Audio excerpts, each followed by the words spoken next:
A journalist is murdered in Copenhagen. No dramatic breakthrough. No genius detective monologue, just investigators piecing together a case out of fragments that barely add up. That's where this list starts. HBO has no shortage of huge shows, but some of its best mysteries get buried behind the obvious stuff everyone already knows. You've got a bruised-up London private eye, a strange true crime drama, filthy noir, and one final crime puzzle where almost nobody is telling the whole truth. Let's get into it.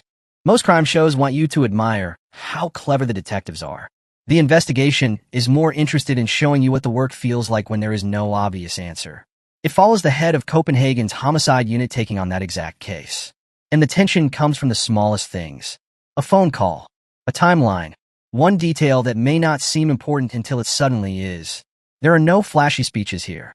No cheap cliffhangers every 5 minutes.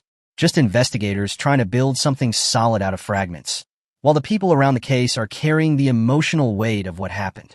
This is not for people looking for a wild twist every 10 minutes.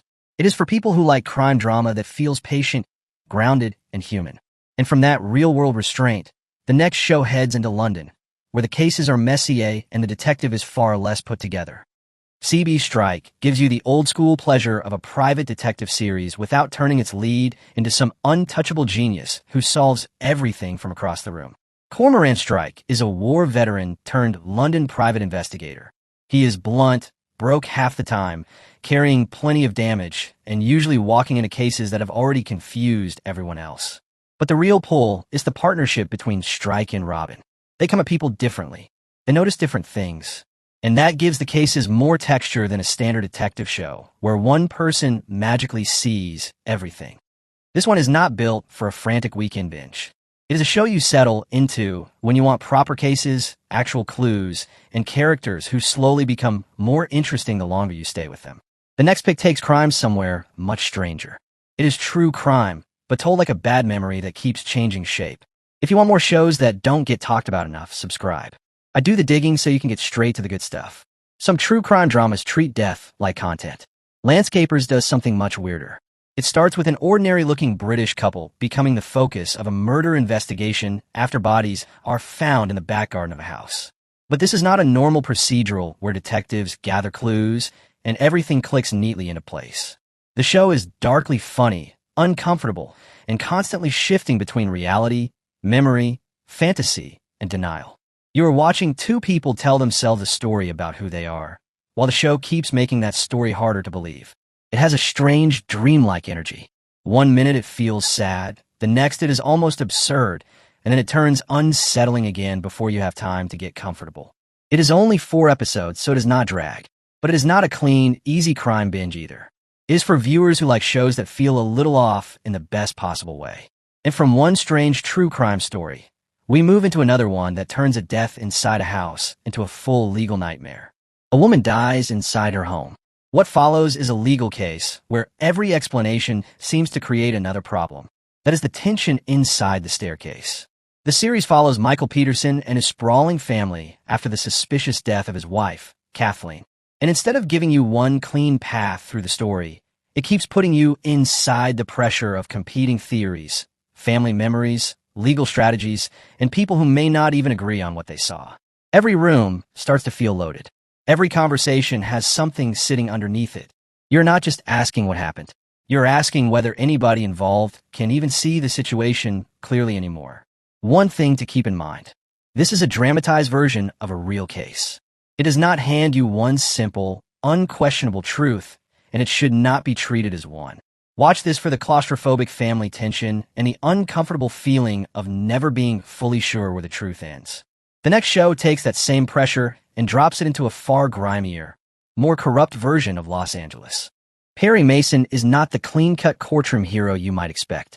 This version starts before he becomes that man. It is 1932 Los Angeles.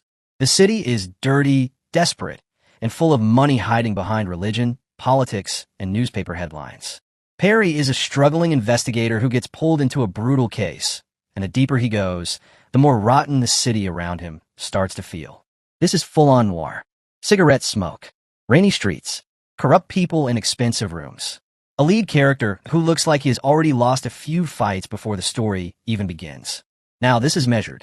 It is not a fast modern thriller built to make you hit next episode in 10 seconds.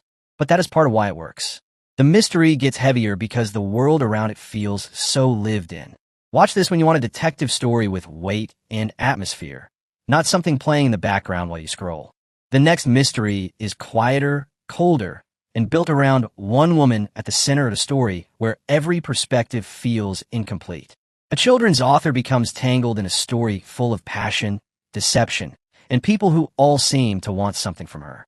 That is the center of Mosaic, a 6-part thriller that plays less like a giant crime saga and more like a slow, personal mystery where everyone has their own version of what happened.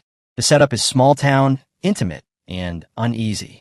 The people around Olivia Lake all bring their own motives, their own blind spots, and their own reason for not being completely honest. There are no huge action scenes here. The tension comes from sitting with the characters and wondering who is performing, who is protecting themselves, and who is quietly steering the story in another direction. But there is something tense underneath almost every scene. And for the final pick, that uncertainty gets much bigger. More people, more secrets, and one crime that goes wrong in ways nobody planned. The final show starts with a kidnapping plan that does not go the way anybody expects. Full Circle is a New York crime thriller built like a knot. A botched kidnapping starts exposing long-held secrets between people who seem completely unrelated at first. That is the fun of this one. You're not just following one detective or one victim. You are watching different lives slowly crash into each other, while every character appears to know a little more than they are willing to say. It can feel messy at the beginning because the show expects you to keep up, but that is also the point. Every new connection changes what you think the story is actually about. This is not a simple whodunit. It is a crime puzzle about bad choices, hidden motives, and consequences that keep spreading farther than anyone intended. Stick with it and pay attention. It gives you a lot to track, but it rewards that attention. Which one are you starting first? The Investigation, Perry Mason, or Full Circle? Drop in the comments and subscribe for more shows that are actually worth your time.